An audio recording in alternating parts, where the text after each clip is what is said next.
1º de junho de 1999. De acordo com a rota de voo planejada, o voo 1420 da American Airlines voou de Chicago para Salt Lake City e depois de Salt Lake City para Dallas. De acordo com o plano de voo, este voo deveria ir de Dallas para Little Rock, para sua terceira e última jornada. Naquele dia, o comandante Richard Bushman, de 48 anos, estava na condução do voo 1420. Com 10.000 horas e 234 horas de experiência, o Capitão Bushman era um piloto muito experiente. Depois de se formar na Academia da Força Aérea dos Estados Unidos em 1972, o Capitão Bushman trabalhou como piloto de caça na Força Aérea dos Estados Unidos até 1979. Depois de ser promovido a tenente-coronel da Força Aérea, ingressou na American Airlines em 1979. Nos últimos 20 anos, o histórico de voos do comandante Bushman tinha sido impecável. Apenas um ano antes do acidente, o comandante Bushman havia sido promovido ao cargo de aviador de verificação de aeronave MD-80. Isso significava que, após a sua aprovação, novos pilotos estagiários receberam a licença para pilotar aviões MD-80. No voo, o comandante Bushman estava acompanhado pelo primeiro oficial Michael Orgel, de 35 anos, que trabalhava para a American Airlines há menos de um ano. Embora sua experiência de voo do avião MD-80 fosse de apenas 182 horas, nos 6 anos anteriores a isso, o primeiro oficial Michael Orgel havia acumulado 4.000 horas e 292 horas de experiência de voo enquanto trabalhava como piloto corporativo. Como o comandante Bushman, o primeiro oficial Orgel começou sua carreira de piloto na Marinha dos Estados Unidos. Depois disso, trabalhou como piloto-chefe e instrutor de voo em uma empresa de tráfego aéreo antes de iniciar sua carreira de piloto comercial. De acordo com o horário de verão central, o voo 1420 deveria decolar do Aeroporto Internacional de Dallas por volta das 20 horas e 28 minutos e chegar a Little Rock aproximadamente às 21 horas e 41 minutos, após um voo de 1 hora e 13 minutos. No entanto, devido às condições climáticas severas, o Serviço Nacional de Meteorologia emitiu um aviso aos pilotos de voo, informando-os que o clima ao longo da rota de voo de Dallas para Little Rock era muito ruim, com a possibilidade de tempestades severas e granizo. Como resultado dessas informações, poderia haver um atraso na decolagem do voo 1420 do Aeroporto Internacional de Dallas. Como ambos os pilotos estavam de plantão nas últimas 12 horas, e as regras da companhia aérea estipulam que os pilotos não podem exceder 14 horas de serviço contínuo, isso poderia contribuir ainda mais para um possível atraso na decolagem do voo 1420 do Aeroporto Internacional de Dallas. E como este era o último voo do dia, ambos os pilotos queriam completar este voo de qualquer maneira para finalizar seu dever. Além dos atrasos relacionados ao clima, houve também um problema técnico com o avião causando um atraso na decolagem. Devido a esses fatores, os pilotos entraram em contato com o despachante do aeroporto e solicitaram o cancelamento do voo ou o arranjo de outra aeronave. Como resultado, o despachante prontamente providenciou outra aeronave da série McDonnell Douglas, MD-82, comumente usada para rotas domésticas, como substituto. No total, 145 pessoas, incluindo 139 passageiros e 6 tripulantes, embarcaram no voo avião MD-80. Depois de completar todas as tarefas em terra, os pilotos iniciam o processo de rolagem e dão instruções para enviar o avião de volta do portão de embarque. Com um atraso de 2 horas e 12 minutos em relação ao horário de decolagem programado, o voo 1420 da American Airlines, com 139 passageiros e 6 tripulantes a bordo, decolou do Aeroporto Internacional de Dallas para Salt Lake City, por volta das 22 horas e 40 minutos.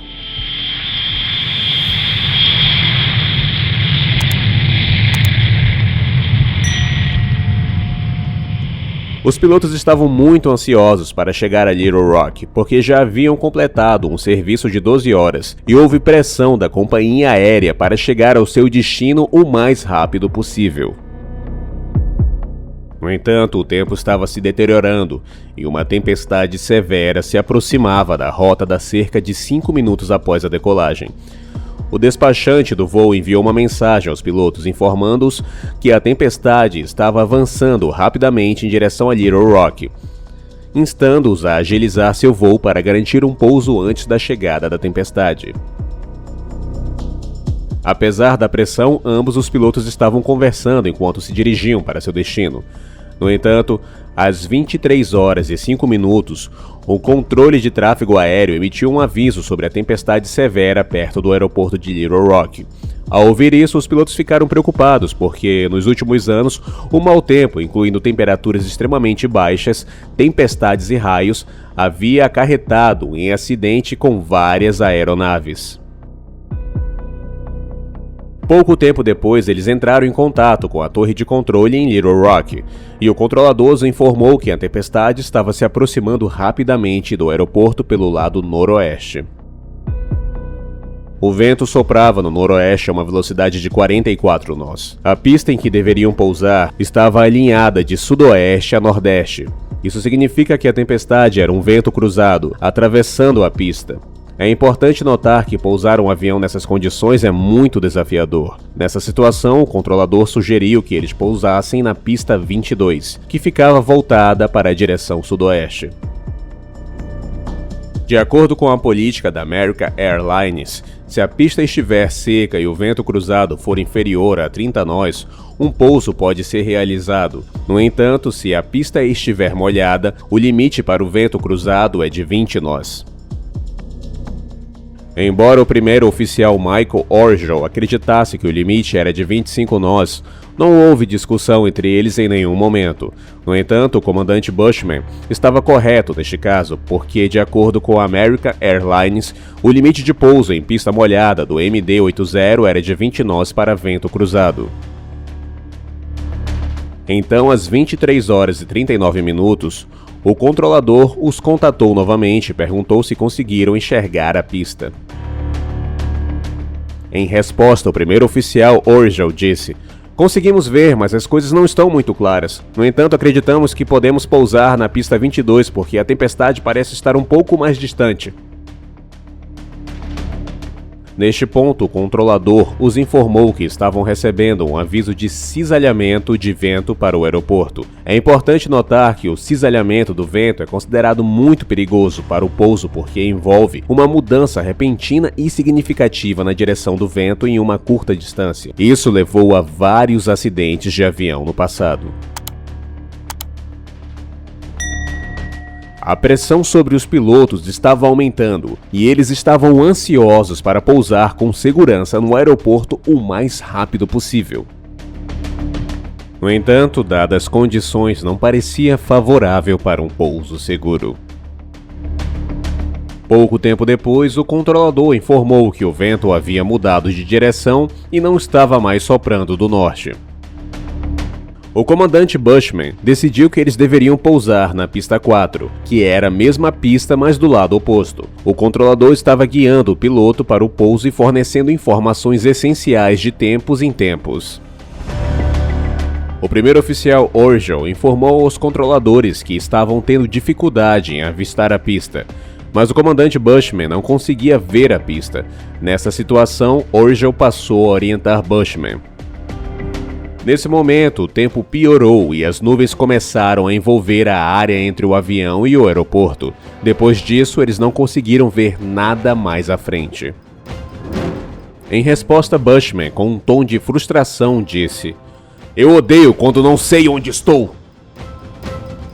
Em seguida, o controlador informou ao voo 1420 que o aeroporto estava passando por fortes chuvas e a visibilidade na pista era inferior a 3.000 pés.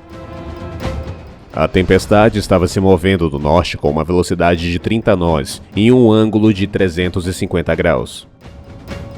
Essa informação foi extremamente importante porque excedeu as diretrizes da American Airlines para limites de aterrissagem de vento cruzado em uma pista molhada. No entanto, o primeiro oficial Orgel cometeu um erro significativo aqui. Quando Orgel leu a transmissão, ele acidentalmente leu 030 em vez de 350, o que indica vento contrário, não vento cruzado. De fato, o vento contrário é considerado favorável para o pouso porque envolve o vento soprando na direção oposta ao movimento do avião. Isso ajuda a desacelerar o avião e ajuda a controlar sua velocidade após o pouso. Então, depois de ouvir 030, o comandante Bushman pensou que estava tudo bem. Ele começou a lista de verificação de pouso. Ele abaixou o trem de pouso e acendeu as luzes do avião. Às 23 horas e 48 minutos, o controlador mais uma vez enviou um alerta de cisalhamento do vento, mas os pilotos acreditavam que um pouso seguro na pista ainda poderia ser possível nessas condições de vento. Pouco depois disso, o controlador relatou que a visibilidade na pista agora havia diminuído para apenas 1.600 pés. No entanto, os pilotos optaram por ignorar essa informação. Apesar de todos esses erros e desafios, o avião finalmente pousou na pista. O avião começou a correr rapidamente na pista molhada. Poucos segundos após o pouso, a pista apareceu para os pilotos. O comandante Bushman ligou o limpador de para-brisa para garantir uma visão mais clara à frente. Durante esse tempo, o vento forte empurrou o avião para a direita da linha central da pista.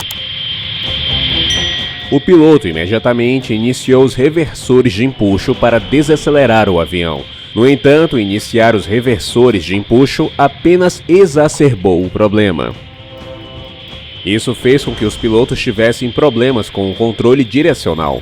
Como resultado, eles decidiram desengatar os reversores de empuxo 6 segundos depois. Correndo a uma velocidade de 180 km por hora, na pista molhada em meio ao vento forte e à chuva, controlar a direção do avião tornou-se cada vez mais difícil para ambos os pilotos. Em pouco tempo, o avião começou a desviar para a direita da linha central da pista. Poucos segundos depois, colidiu com as baluartes de metal do sistema de iluminação na pista 22. Devido à alta velocidade do avião, a colisão foi tão forte que seu trem de pouso quebrou, a cabine foi perfurada e o avião se partiu em 3 pedaços. O impacto da colisão, especialmente com a cabine e várias partes do avião, resultou na morte imediata do comandante Bushman e de 2 passageiros na cabine da primeira classe. No entanto, o perigo estava longe de acabar. Depois que o avião caiu, um incêndio devastador começou na parte traseira, onde aproximadamente metade dos passageiros estava localizada. Essas pessoas estavam tentando sair rapidamente, mas a fumaça começou a encher a cabine e todos ficaram com medo e tentaram escapar. Muitas pessoas conseguiram escapar pelas saídas de emergência e vagaram na chuva e na escuridão. No entanto, 4 passageiros não conseguiram sair a tempo e morreram devido à inalação de fumaça. Neste acidente, o oficial Orgel sobreviveu, mas sua perna estava fraturada em 3 lugares. Ele reuniu coragem para informar a American Airlines sobre o acidente e depois disso fez uma ligação para sua esposa. Os bombeiros chegaram ao local em 18 minutos. Os passageiros foram rapidamente evacuados dos destroços e transportados para o hospital. O oficial Orgel foi a última pessoa a ser resgatada dos destroços. Ele estava preso nos escombros e levou um tempo considerável para tirá-lo e libertá-lo. Neste acidente, 9 pessoas entre os 145 passageiros e tripulantes da cabine perderam a vida, e 2 pessoas morreram durante o tratamento. A investigação revelou que a principal razão para este acidente foi a não implantação dos spoilers. Os spoilers de aterramento estão localizados na parte superior das asas do avião. O trabalho deles é derrubar o avião. Eles ajudam no sistema de frenagem e na manutenção da estabilidade, e também colocam peso no lado inferior do avião. Normalmente, os spoilers são ativados no final ao abaixar o trem de pouso, para que quando o avião tocar na pista, eles se abram automaticamente. Depois que eles abrem, o sistema de frenagem se torna ainda mais forte do que antes, permitindo que o avião pare rapidamente. Isso ocorre porque a ativação dos spoilers aumenta a eficiência do freio em 80%. Mas a questão permanece: como um passo tão importante foi ignorado pelo comandante? Os pilotos estavam de plantão continuamente por 16 horas para garantir que os passageiros chegassem a seu destino a tempo.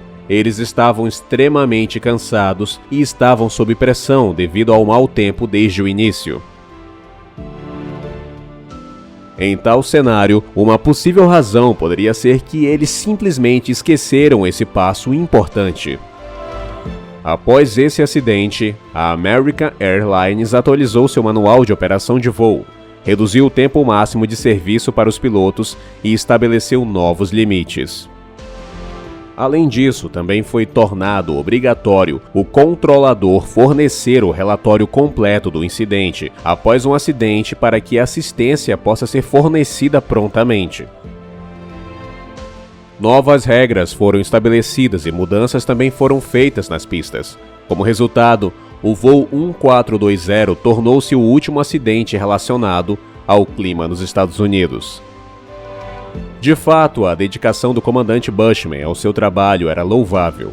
No entanto, teve um custo, com 11 pessoas perdendo a vida devido à sua dedicação. O nosso vídeo de hoje termina aqui. Se você gostou do vídeo, curta e compartilhe. E se você é novo no canal, não deixe de se inscrever. Nos vemos em breve em outro vídeo interessante. Até lá, um forte abraço, valeu!